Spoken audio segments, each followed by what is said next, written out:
Hello, everybody. My name is Jennifer. I'm the manager of communications at Integral.org, and I'll be hosting today's session.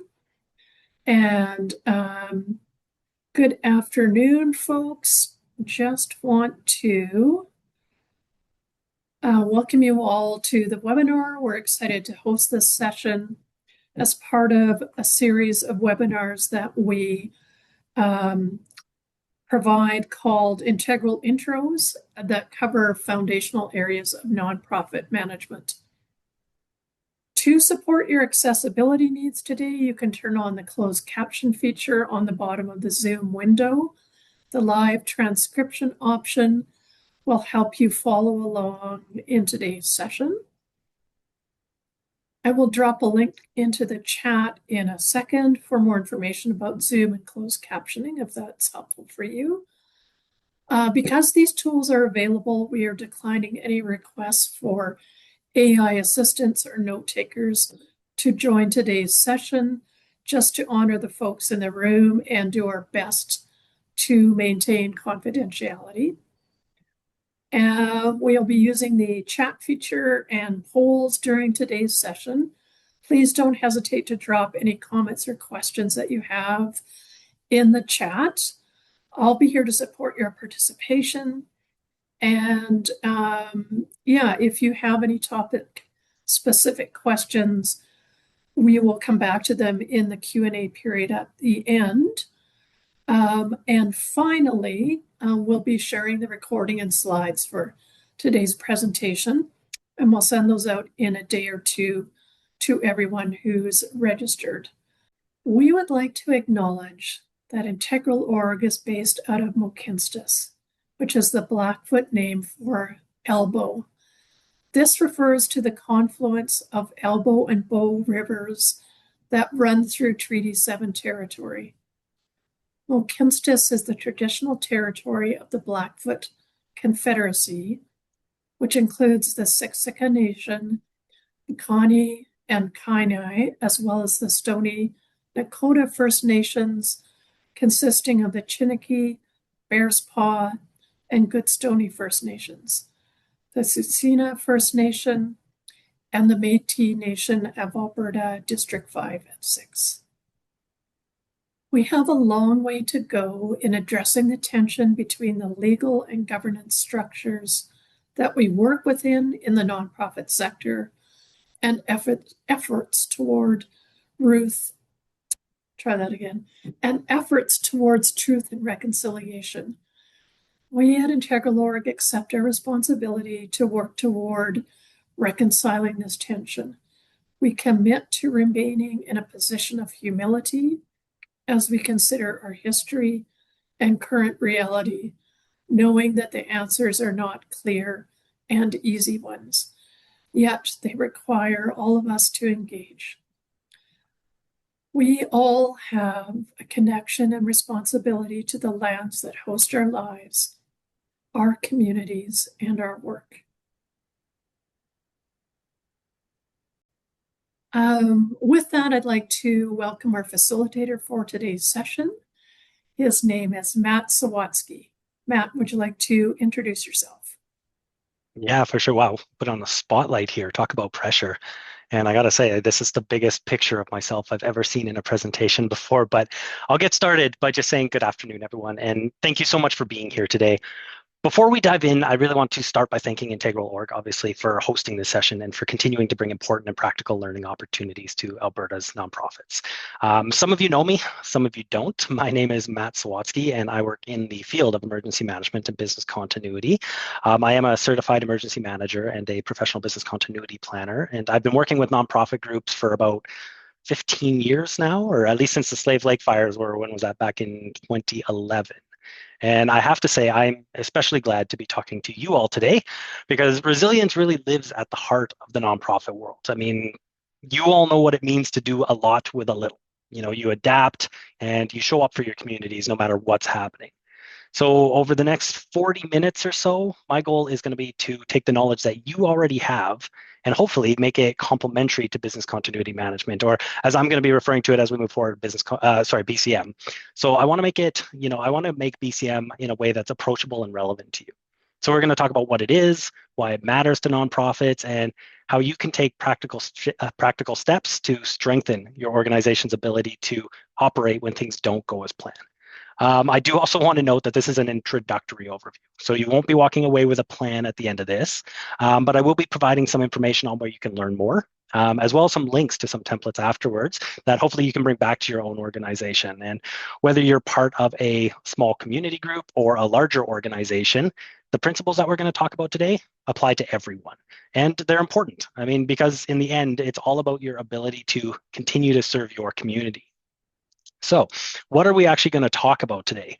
Over the course of this presentation, as I mentioned, my goal isn't to turn anyone here into a business continuity expert.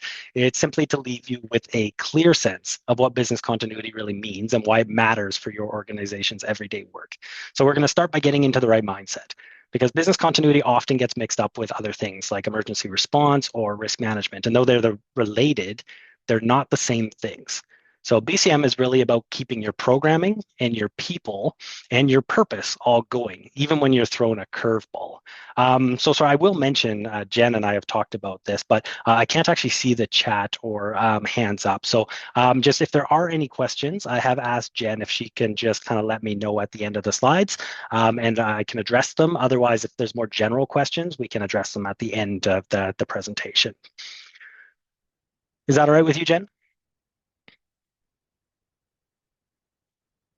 Yeah. Yes. Okay, perfect. So we're going to begin with a few simple and real world examples. Really what I want to show is how business continuity fits into the bigger picture of resilience. And also, many of you have probably heard of the term business continuity plan or a BCP. Maybe that's even why you're here today. And the BCP is actually the end product of business continuity management. But today what I want to show is that continuity is more than just that one document. It's a continuous program. Like it's an ongoing cycle of planning that should grow with your organization. And then hopefully before we wrap up, if we have time, we're going to take a couple minutes just to chat, reflect, maybe have a quick Q&A. And I'd love to hear more about your organizations and where you see some opportunities to bring these back to your team. So to get us thinking in the right direction, let's start with something that we should all know pretty well. So let's look at a fire drill. Now, I mean, everyone here hopefully has been through one, right? A typical scenario would be what's on the screen, where an alarm would go off. Someone, usually the floor warden, would walk around, making sure that everyone leaves calmly. Then we're going to head outside. Typically, we'll stand in the parking lot, maybe chat for a few minutes, and then wait for the all clear. Then we'll grab a cup of coffee and go back to work inside. So, I mean, that is a classic emergency response example. So the focus of emergency response is immediate. It's keeping people safe. It's protecting the building. It's minimizing damage. It's getting people out and calling the fire department, short term, where we deal with what's right in front of us. But let's change the story for a moment. And I want you all to actually think about this. So take a minute and reflect as we kind of go through this. So what if, instead of getting the all clear, the fire marshal instead tells you that there's been significant smoke or water damage and you won't be able to re-enter that building, maybe for days, maybe for weeks, or maybe for months? I mean, that's a realistic scenario. So where do your staff work? How do you reach your clients and volunteers? What would happen to your upcoming events, upcoming fundraisers, or if you have a mental health program or an after-school session set up that you had planned? Now, I know this format doesn't really allow for a full group discussion, but I'd like you to, quietly picture for your own organization right now, what would you be thinking in that moment? You might realize that you need a few things, a few ingredients to actually keep going. You need your people. So do you have staff or volunteer contact information backed up somewhere safe? And do they have what they need if you had to work remotely? Infrastructure. Do you have access to computers, donor systems, accounting software, all of that accessible if your main office is closed? And documents, can you access licenses, reports, insurance information, or are all those documents located on thumb drives in your desk that you wouldn't be able to actually access? I mean, these are the types of questions that are going to move us from simply responding to an emergency toward thinking about continuity. And that's really the heart of what we're going to be talking about today. How do we keep our mission moving forward when something disrupts our normal operations? That mindset of planning is how we're going to continue our work, not just survive the crisis. So now that we've started thinking about how a disruption can really ripple through our day-to-day work, let's talk about what business continuity actually is. So you can think of business continuity as a recipe for resilience. So for example, a baker, even if they're missing an agreement, like in our case, maybe it's power, maybe it's people, internet access, but they can still bake, let's say a cake if they've planned for a good substitution. If they don't have sugar, they can use honey. That's really what continuity is all about. It's about having a plan for how to keep things going, even if something's missing. So, in more formal terms, it's a way of understanding what could threaten your organization and how those threats might interrupt your services. So, it's going to give you a framework, a step by step process for maintaining some semblance of operations. And keep in mind, this is not going to be the way you operate on a regular day to day basis because your capacity is going to be stretched thin and likely your demand will be peaked. So, as we talked about, the product is something that we call a business continuity plan or a BCP. And that's really just your documented playbook. It's the set of procedures and the contact information that you can lean on if something happens. And it doesn't have to be big, or I would actually say it shouldn't be big. It shouldn't be long and it shouldn't be complicated. It's really just a guide to get you through the worst. And the good thing is, with continuity planning, we're not really reinventing the wheel. We're building a plan that already fits within the work that your organization already does every day. I mean, the vast majority of the information that you need to develop a comprehensive business continuity plan already exists in your organization with your staff. It's really about pulling that information together and making it accessible when you need it. So now when most people think about continuity, the mind usually jumps to the big stuff. I'm sure many of you even came into this thinking about, wildfires, floods, tornadoes, and being in Alberta, we've obviously seen our fair share. I mean, there was Slave Lake, there was the 2013 floods, there's been Snowtember, Fort McMurray multiple times, power outages, COVID. I mean, that's just what I can pull off the top of my head. We know how quickly things can change. And these large scale events absolutely matter because they can shut down buildings. Obviously, they can strain our networks. They can stretch our communities thin. And I mean, this could last for weeks or months. But continuity planning needs to go beyond those headline-making disasters as well. It's also about smaller, more personal disruptions. And for a lot of organizations, those can hit just as hard. So another thing to consider is that not every disruption is external. Sometimes the real challenge comes from inside the organization. It could be losing a key staff member. It can be having a major fundraising event canceled or seeing donations suddenly dip. For small nonprofits that operate month to month, these moments can feel like a disaster too. So it's not just about the big emergencies. It's about staying mission ready through any disruption. And actually, I'd like to hear from a few of you. I don't actually know if we're going to have time to have an actual conversation on this, but what I would like to ask, if you've faced a disruption in your organization over the last couple of years, maybe it's a network outage, maybe it's a comms failure, a power outage, an emergency of some sort. Let's just see if we can use the, I'm not sure what Zoom calls it. Is it emojis or emoticons or whatever it is? Let's just see if we can get a thumbs up to see how many of us have actually lived through a continuity challenge, even if we didn't call it that at the time. All right, see a couple thumbs come up. See quite a few thumbs come up. So certainly relevant within our industry, which brings us into why BCM. So now that we've talked about what business continuity is, let's take a quick minute to talk about why it actually matters. And that's especially important for nonprofits here in Alberta. I mean, business continuity is still fairly new concept in the nonprofit world, and I say that tentatively, but the idea behind it is incredibly relevant. Every one of your organization provides essential services, whether that's food, shelter, mental health supports, community connection. And we know that when things go wrong, people turn to nonprofits first. So, I mean, if you think about over the past couple of years, there's the pandemic, there's inflation, there's housing pressures. All of it created demand on community organizations, even while resources and staff were stretched thinner than ever. The statistics actually on the slide here were from COVID, and they come from Charity Navigator. And basically what it goes through is about 71% of nonprofits had to reduce or consider reducing their programs during the pandemic because of financial and staffing challenges. But here's the kicker. At the same time, nearly 70% of those were being asked to do as much or more with less. So we have more clients, more need, fewer resources. And as you'll see in the moment, that same pattern has shown up here before. So in the 2013 Southern Alberta floods, local social agencies were suddenly overwhelmed. They had damaged offices, displaced staff, lost resources, yet they were needed more by the community than ever. And this is exactly where continuity planning comes in. So, I mean, it's kind of cliche, but I like to compare it to that moment in the airplane safety briefing where The flight attendant tells the parents to put on their own oxygen mask before helping their children. I mean, it's not selfish, it's necessary. You can't help others if you're not okay first. And there's another reason that business continuity management is becoming important. We're starting to hear conversations about funders and donors, even corporate partners are asking organizations to have continuity plans in place before they invest. Now, I'm not personally sure how widespread that is within the nonprofit sector yet, but it's already standard practice in a lot of other industries. So being able to show that you've thought ahead, that you can have a plan for staying operational and accountable could soon be just as important for nonprofits as having, financial audit plans or even a safety plan. So this is just a slide I was mentioning there back in the 2013 floods. It is a little bit older, but I mean, it does portray that this is not just a blip that we see in one event. This is a trend that we see over time in disasters. So in this case, we have almost a 50% increased demand for services following the floods.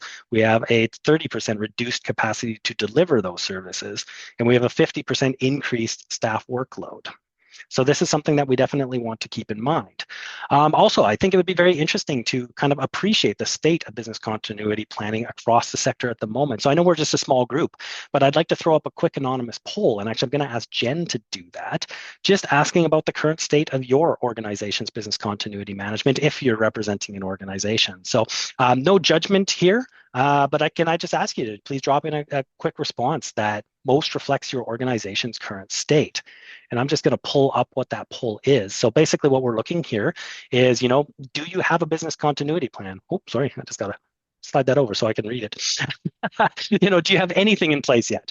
You may have some informal plans. Knowledge is there, but it's not necessarily documented. You may have a basic written plan. You could have a well-developed plan, but it's not necessarily fully comprehensive. It's not tested and it's not maintained. Or you can have a robust, regularly tested program. So we're seeing a wider range across the board of where people's current planning measures are. So, and this is something we would very typically see across most industries. Some people have very robust plans. Primarily, those are larger organizations that have invested a bit more time, a bit more resourcing into continuity planning. And then on the flip side, we also have people who don't have any plans in place. So, but that's why we're here, right? So sorry, I'm just going to have to remove this here so I can get back and see my own slide here. All right, so why now? So we've talked about what business continuity is and why it matters, but why is now the right time to be thinking about it? Well, I mean, frankly, we all just lived through the pandemic of the century, and many of you might be thinking, we made it through. We did okay, we made it work. And that's true. But that's actually probably the best reason to be having this conversation right now. The pandemic forced us into business continuity mode, even if we didn't call it that at the time. I mean, overnight, you had to make decisions about what could you keep running? What needed to pause? How could you stretch limited staff, space, and resources in order to keep serving your communities? Many of you pivoted to online services, virtual programming, or curbside pickup models. I mean, whatever it took to keep your services going, everyone got creative because you had to. And here's the thing, a lot of those changes were made quickly. I mean, under pressure, on the fly, they were brilliant responses, but they weren't actually documented or formalized. And that's why now, while those lessons are still fresh, it's the perfect time to take what you learned and turn it into something lasting. So it's your chance to capture what actually worked, what didn't work, what would you do differently next time. It's about writing down those hard-earned lessons so you're not starting from scratch when the next challenge comes along. And of course, I mean, as we previously chatted about, it's not just about pandemics. Continuity planning helps you prepare for any disruption. So for example, the way your team learned to work remotely during COVID could also be your backup plan if a flood or fire made your building inaccessible. The strategies you built out of necessity can become your safety net for the future. So even though the pandemic was extreme and it was exhausting, it gave us a real world crash course in what business continuity actually looks like. And now is the opportunity to take that experience and turn it into something documented, structured, and practical.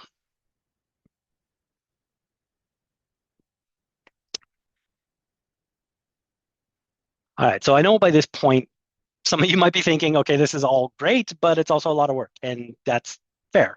It doesn't have to be complicated, expensive, and overwhelming, though. I mean, the truth is any organization can build a business continuity plan, and every organization should. In fact, smaller nonprofits with limited budgets and short financial reserves, I mean, a vast portion are operating on less than a month's reserves, are often more vulnerable to disruption than large corporations. And a good continuity plan should help reduce 4 big pain points. So disruptions to your service delivery, financial losses, regulatory and compliance issues, and probably most importantly, protecting trust with your stakeholders, your donors, and your clients. And there's also a myth that continuity planning requires a huge financial investment. And I mean, yeah, sure, depending on the risks you want to reduce, there might be costs down the road for certain strategies, but the foundation of continuity planning is built with what you already have. It's the knowledge, the creativity, and the experience that you need is all sitting inside your organization right now. I mean, certainly you can request guidance. There's tools available that you can access, but the actual information that's going to get you through is what you currently have with your staff. I am going to give one word of caution though, and that is just that there's a ton of business continuity templates floating around online. And we're actually going to be talking about some of those later on in the presentation, some that I'd recommend. But I just want to warn you, it can be tempting to just go on, download one, and copy and paste what's already there. But as we're going to talk about next, I mean, it needs to be specific to your own organization. So use these guides to build your foundations and ensure that you're answering the right questions, but know that your plan should reflect your reality. So it needs to consider your people, your programs, your challenges. And of course, the best people to know that are your team. Your staff and volunteers are your best asset in this process. I mean, they know where you're going to get stuck. They know what systems are essential, and they know where the risks actually hide. So business continuity works best when it's done as a collaborative effort, not just one person. So yes, it takes time. Yes, it takes commitment. And you have to be honest and with your reflection about where your organization is actually vulnerable. But hopefully the result will be worth it. I mean, you're going to walk away with a stronger and more confident organization. And you can use your learnings from your business continuity planning even beyond the confines of BCM. All right, so let's get into the actual BCM cycle, the meat and potatoes of business continuity management planning. So we've talked about why BCM matters and what to do before you begin, but now let's talk about how it actually works. So one of the most important things to remember is the goal of business continuity isn't just a plan, it's to build resilience. And I keep harping on this point. A plan is a great tool, but real resilience comes from building a culture where everyone understands how to adapt, respond, and recover when something unexpected happens. So that's why business continuity follows a cycle like the one on the screen and not just a straight line. It's not something that you just do once and then tuck away. It's something that you have to keep refining over time. And the first step in the cycle is about understanding your organization. So we're going to start by analyzing our operations and assessing our risks. We're going to get clear on what could realistically interrupt our work and what the ripple effects of that would be if it did. So the risk assessment, it's there to help you identify the kinds of threats you might face. So things like we've talked about previously, so fires, cyber issues, staff shortages, funding delays, and how likely those are to actually occur. The business impact analysis takes that one step further. So it asks, if a disruption happened, what would that actually mean for us? Would it cause the loss of a building or an IT system? Would it interrupt our supply chain? Would it prevent staff from reaching clients? Would it damage the organization's reputation or trust with funders? So these two steps, the risk assessment and impact analysis, are the foundations of your planning. They're going to give you the information that you need to make the practical decisions about where you should actually focus your efforts. And then from there, we'll take that information that we've learned to develop strategies for managing those disruptions. So that's when we're going to actually build our plan, which is the playbook. Of course, it outlines what we're going to do, who's responsible, and what resources we'll need. And this is the key, plans only matter if they actually work in real life. And this is why we call it, business continuity management and not just business continuity plan. And that's why the latter part of the cycle is maintaining. It's about training, exercising, keeping things up to date. I mean, training helps your staff understand their roles and build confidence. Exercises, even just a simple tabletop discussion, they test your plan in a way so that you can see what works and what doesn't. And maintenance ensures that as your organizations grow, because things can't change, right? People, programs, technology, your continuity plan has to grow right alongside it. So if you think of BCM as a wheel, every rotation makes you stronger. Each time you revisit it, you're going to build a little bit more resilience in your organization. So where do we start?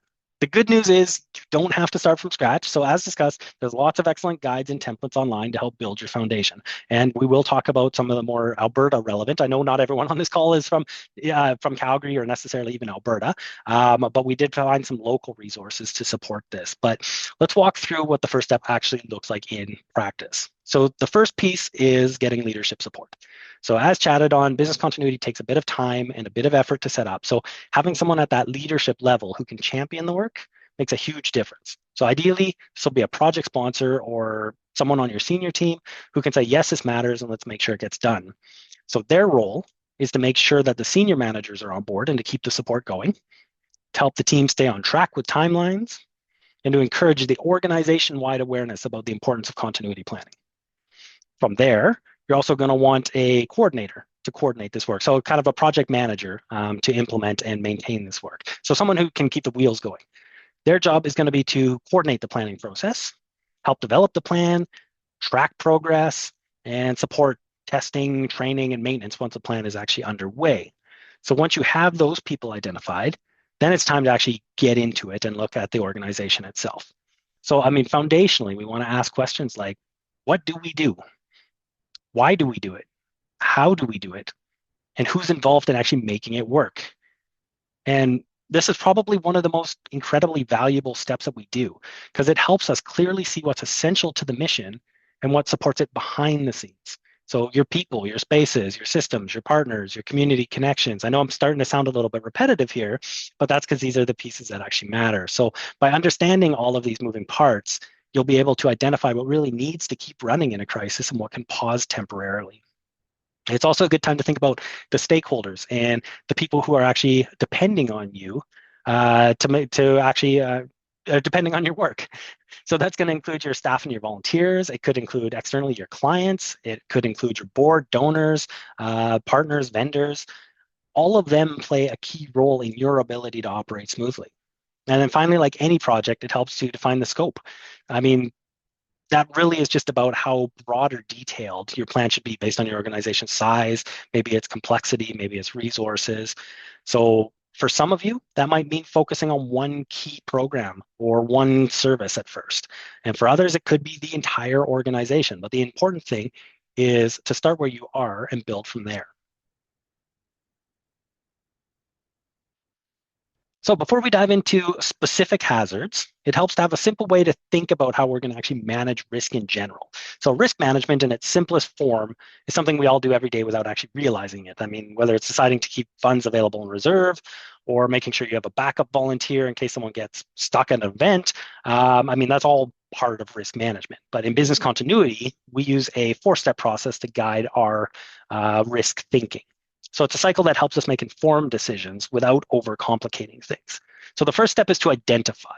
So first, we look at what could go wrong. So what events or situations could interrupt our operations or cause harm? So think disasters, technology failures, staff turnover. I mean, this is really our risk assessment. Then we analyze. So we're going to dig a little bit deeper. So if one of those things happened, what would it actually mean for us? How would it affect our programs, our staff, our clients, our finances? After that, we're going to evaluate. So once we understand the risks, we decide which ones matter most. Not every risk deserves the same amount of attention or resources. So this is our prioritization. It's focusing on the issues that could have the biggest impact or are most likely to happen. So this is our business impact analysis. Then we mitigate. So we're going to take action.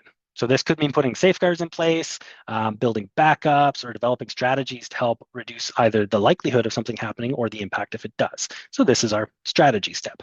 So you can think of these four steps: identify, analyze, evaluate, and mitigate as your organization's safety map. So each time you go through them, you're better prepared to see trouble coming and to manage it. And you don't have to do it alone, and you shouldn't do it alone. So this works best as a group exercise. I mean, most organizations already have these conversations informally all the time anyways. So when you're in a collaborative and you ask, what's our plan B if plan A doesn't work, you're already doing this in a sense. So once you've worked through these steps, you'll have a clear picture of the main hazards that your organization faces. And that's where the next part of our process begins.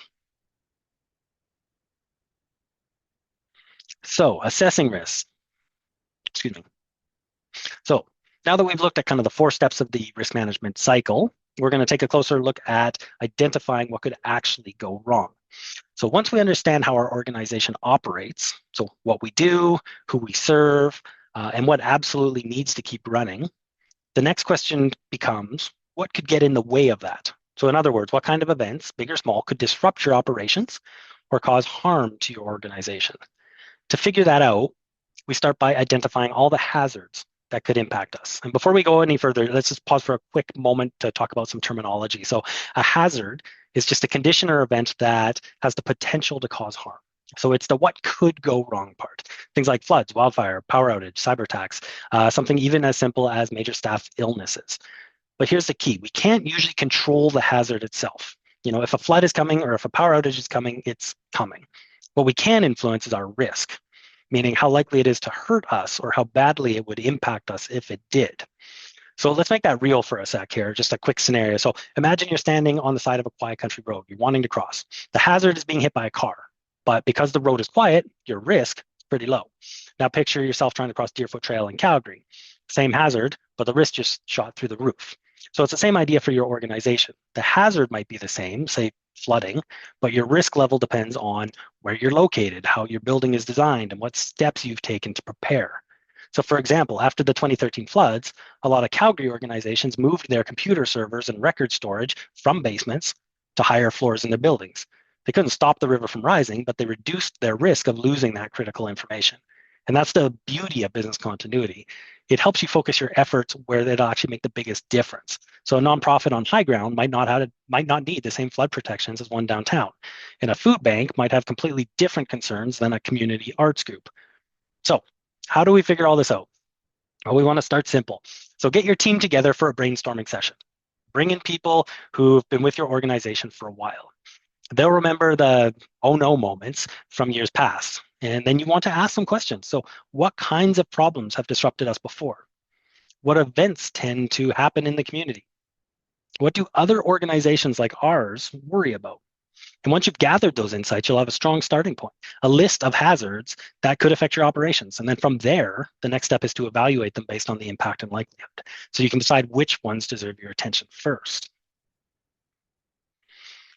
So once we've identified our risks, we then need to look at assessing and evaluating them, because not every risk carries the same weight, as we talked about. Some are inconvenient. Others could stop your operations fully.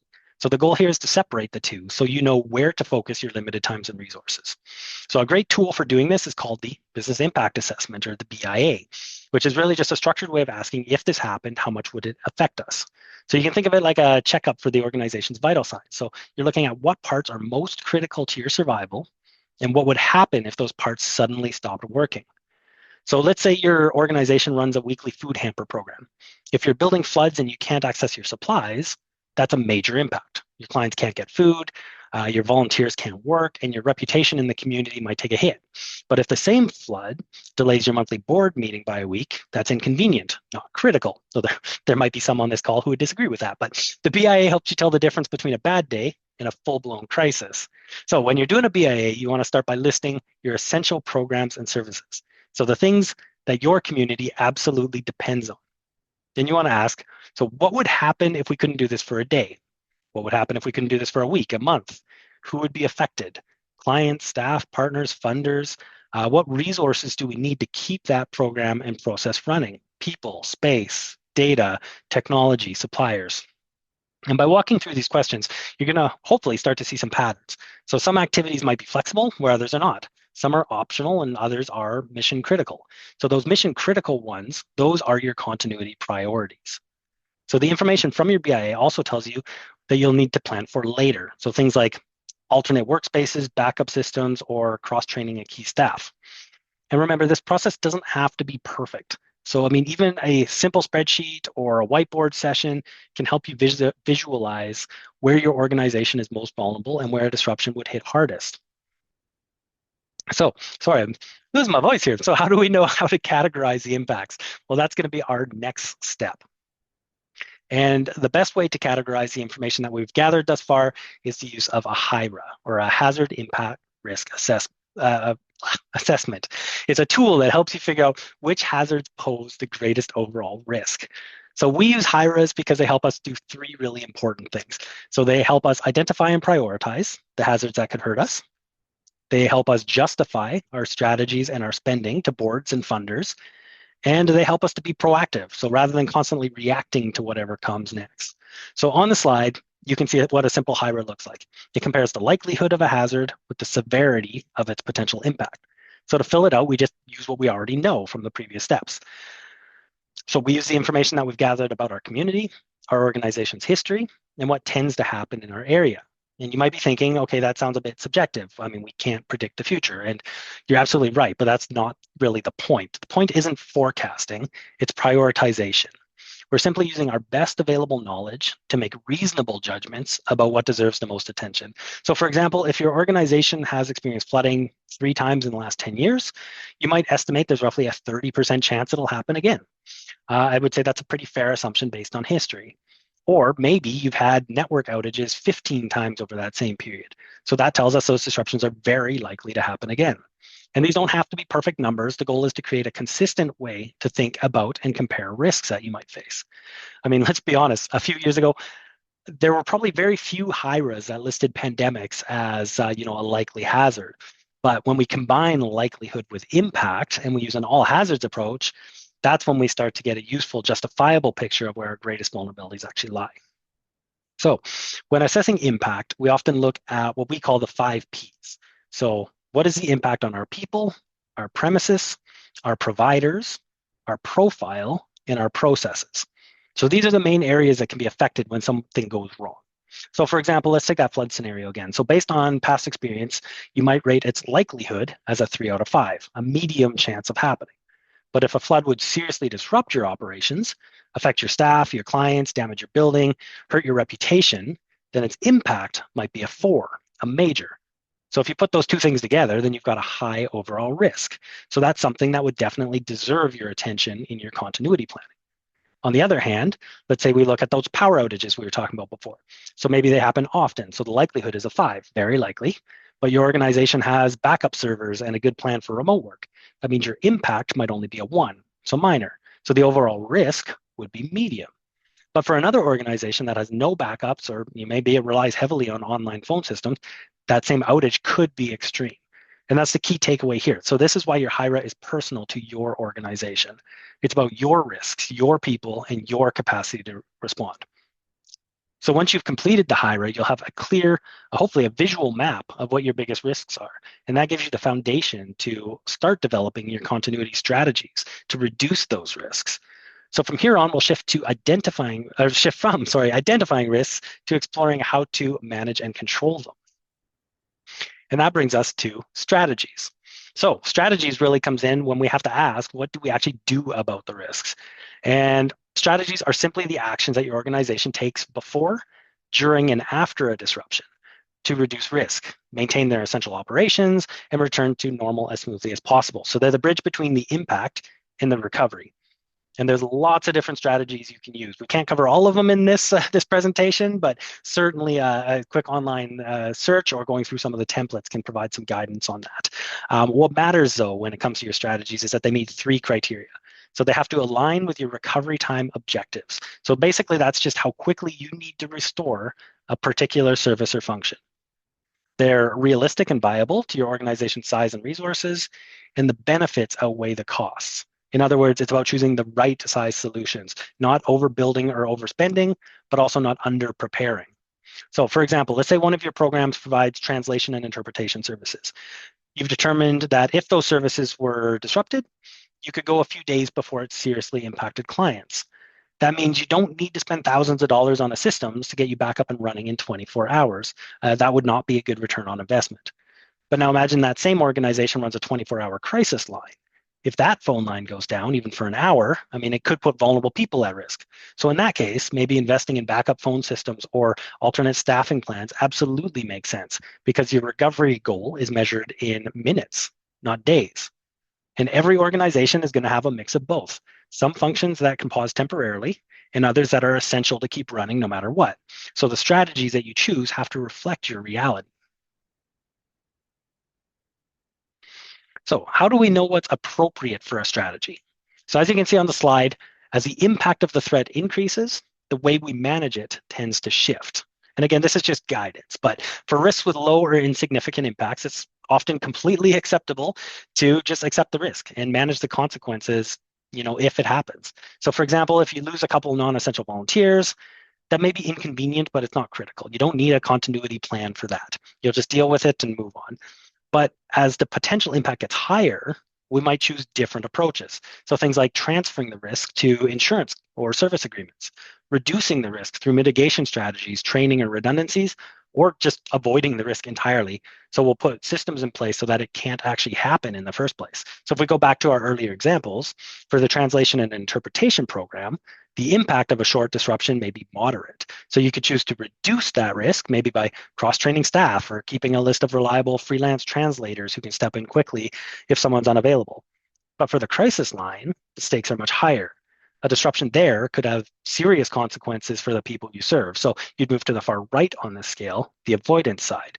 That means you'd want to take strong proactive steps to make sure that the service doesn't fail in the first place. So you might want to look at, installing a UPS system or, uninterrupted power supply system, so the phones stay live during power outages. Maybe you want to invest in a backup generator for longer disruptions, or arrange a secondary telecommunications provider to reroute calls if necessary. But as you can see, these are higher cost strategies. But in this case, they may be justified because the consequences of the failure are severe. So typically, the further right you move on the scale, the more resource intensive your strategies are going to become. And that's exactly why doing your risk assessment and business impact analysis first are so important. These foundational steps are going to help you understand where to invest your time, your money, and your effort, and how to justify those decisions to your leadership and board for the costs associated. Because at the end of the day, continuity planning is really about balance. You can't prepare for everything, but you can make thoughtful, well-informed choices that protect your organization. All right, so now that we've looked at a couple of the different types of strategies from accepting to avoiding, let's just take a moment to think about what this might actually look in your own world.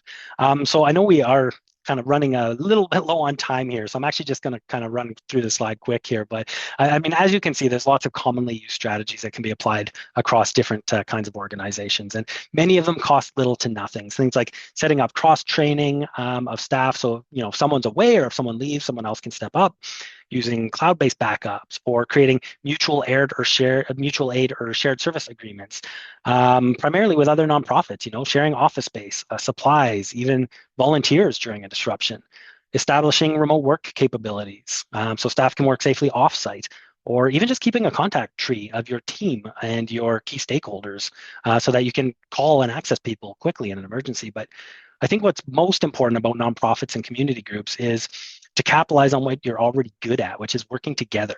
I mean, collaboration and community networks are one of the greatest strengths you have. So when you talk about business continuity, it's not just about protecting your own operations. It's also about, or should be about, supporting one another. So shared service solutions with other like-minded groups can be hugely beneficial to both of you. So again, that could be storing each other's supplies. It could be sharing communications during a crisis, providing backup office space if one site goes down. The more we coordinate and share our resources before something happens, the stronger, more resilient our whole community is going to become. All right, and I've kind of mentioned this at the beginning, so I do want to take a quick moment to mention emergency response planning because it and BCM really do go hand in hand. So if we just go back to that fire drill scenario we talked about previously, the alarm went off, everyone evacuated, the fire marshal goes all clear. That whole process is part of emergency response planning.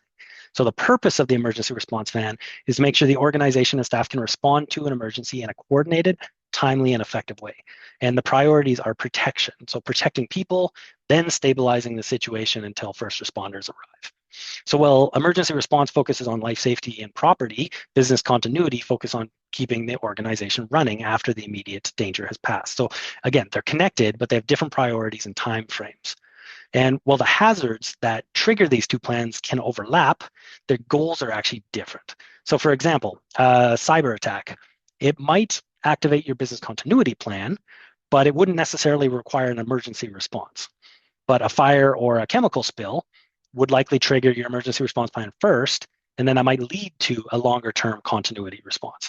So what's important to remember is that both plans should complement each other.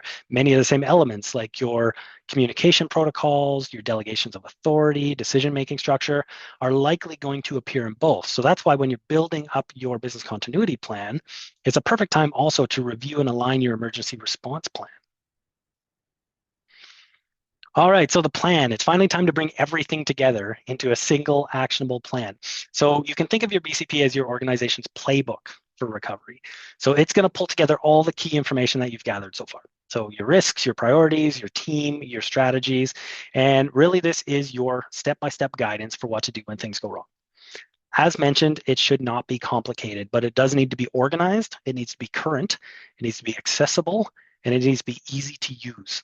So typically your plan should include a few different sections. So the background and scope, so a quick overview of what it covers, the objectives and ownership, and that should include who's actually owning the maintenance of it, contact information. So this would be for everyone who's listed in the plan, as well as, a list of your key staff, donors, board members, any critical partners, and so on. Activation and authority. So who can actually declare an event, and if an event is actually declared, who has decision-making power and who can escalate it. And then your actual response and recovery strategies. So this would be your step-by-step procedures to guide your team and your leadership through the response, the stabilization, and the recovery steps. And these should tie directly back to the risks that you identified earlier. So when you lay it out this way, each risk and scenario can have its own action plan. So this is going to tell your team what to do first, who's responsible for doing those actions, what resources they'll need, and how to communicate while recovery is underway.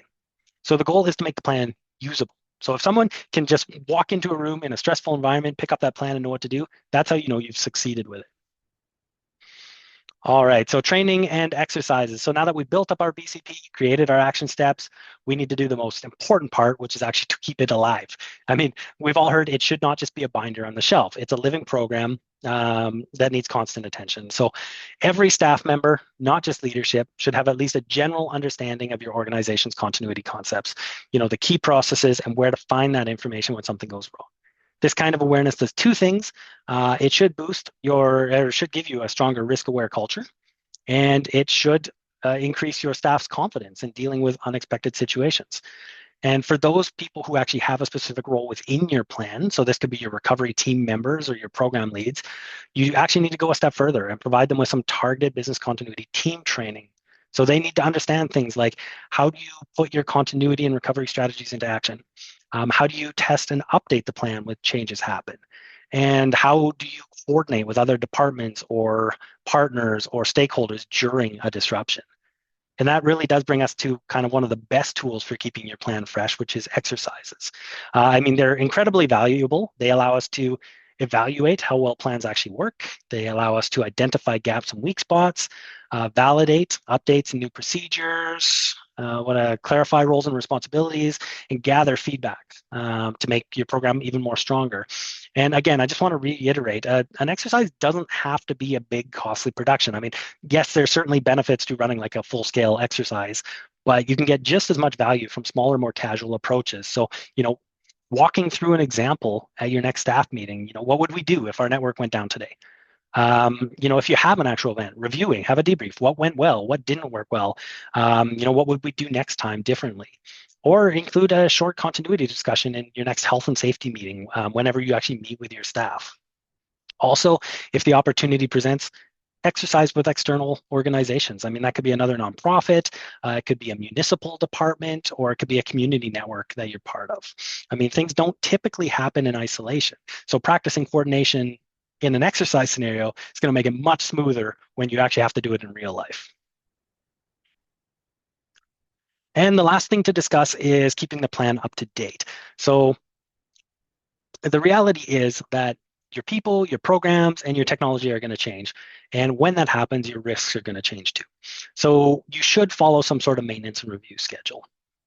So as you can see on the slide, there's some typical timelines you can use to kind of guide for reviewing different elements of your business continuity program. So things like contact lists, risk assessments, strategies, action plans. But the key is anytime you experience a major change in your organization. So whether that's new leadership, new technology, an updated office location, or even a major change in the way you're actually delivering your services, that's your cue to look at your plan. And the same goes for, after real world disruptions. That's your opportunity to take those learnings and implement them into your plan to make it stronger. So the goal of maintenance is really just to make it, part of your organizational rhythm. It's something you revisit, something you refine, something you improve over time. So whether it's through an annual review, an after-action debrief, or just a check-in, regular maintenance is what keeps your business continuity plan alive and effective. All right. So, as promised, as we bring everything together, we've talked about understanding the risks, developing strategies, writing the plan, and keeping it up to date. But I mean, you might actually be wondering, where do we actually go from here? And as mentioned, the good news is you don't have to start from scratch or do this work alone. So, on the slide, you'll see a few resources that can help you keep building your organization's resilience and business continuity capabilities. So, I won't go through all of these, and I obviously, being a PowerPoint, I couldn't put links in here. But I would encourage you to, do a Google search into some of these organizations and resources. They provide some fantastic templates and information to support nonprofit business continuity planning. So Karya, as a member of the INBCP, did some work with the City of Calgary and others, and they've developed a nonprofit business continuity management toolkit, which is a fantastic resource. SEMA, the Calgary Emergency Management Agency, also has, it's actually small business focused nonprofit resources, but very good templates, kind of, step by step walk you through the different steps that we've talked about today. So I fully encourage, and this slide, of course, will be shared as well from what I understand. So I fully encourage you to go in, take a look, and do a little bit of background and research into some of these templates to support your own organizational planning. But I also want to encourage us to learn from each other. So as you go through this, I mean, reach out to your partner agencies, share templates. If you come across a good one, share it with other, similar like-minded organizations. Even run a small tabletop exercise together with some of your partner agencies. I mean, Alberta's nonprofit and community sector has a strong spirit of collaboration. And when we plan and prepare together, we strengthen the entire network of support that communities depend upon. So before we wrap up, I just want to take a quick moment. Thank you all for your time and attention today. I know this has been a lot of information because I am losing my voice, but my hope is that it's really helped make business continuity feel a little bit more approachable to you. So as we close, I'd just like to ask one simple question. So what's one small thing you can do today to start building resilience in your organization? Doesn't have to be big. Maybe it's backing up a donor list or updating a contact sheet. Maybe it's just having a quick chat with your team about what you do if the network went down, or even just scheduling your first review meeting. But remember, every small step builds momentum, and each of you can strengthen your organization's ability to weather challenges and keep serving your community. So take a moment, jot something down. If you want, share it in the chat. I mean, I'd love to see a few examples. But I mean, really, this is just for you to take away for yourself. So thank you again for your time, for the work that you guys do every day in your communities, and for being part of this conversation about resilience in Alberta here. And with that, I think I'm passing it over to Jennifer. I don't know if I'm passing it over to Jennifer, if I'm just opening it up for questions. Yeah, if you want to just go to that slide. And does anyone have any questions for Matt? And I should actually mention as well. So I did just throw my email on the bottom. Sorry, I didn't actually do that prior to this, Jen. So I might have to send you this updated one. I forgot until right before.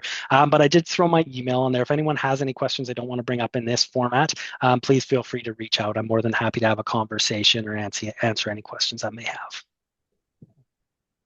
I'm not seeing any questions showing up, but we did have one, which you kind of touched on a little bit, that came in during registration. And it is, how can we, as an umbrella organization, support other organizations that depend on us?